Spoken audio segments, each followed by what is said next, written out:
Ce nouvel attentat terroriste sur le sol français a un lien direct ou pas avec la guerre entre Israël et le Hamas, mais les appels au djihad se multiplient. Comme à Nice, où Youssef Attal, le joueur de l'OGC, a relayé sur son compte Instagram le message d'un imam palestinien appelant, je cite, « Dieu a envoyé un jour noir sur les Juifs ».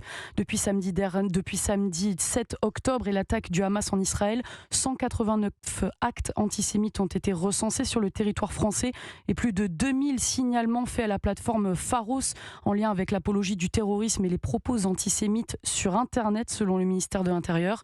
La communauté juive de France est sur ses gardes. Elle vit dans la peur, Noémie Loisel. L'étoile de David est restée dans leur boîte à bijoux.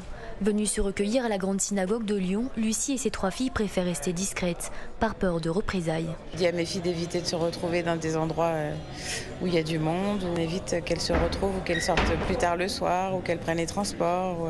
Plus prudent. Une prudence quotidienne, comme Raphaël, ce grand-père lyonnais qui accompagne ses petits-enfants à l'école. Alors ils ont bien sûr des nounous, mais très souvent, je vais les chercher en voiture, les ramener pour leur sécurité.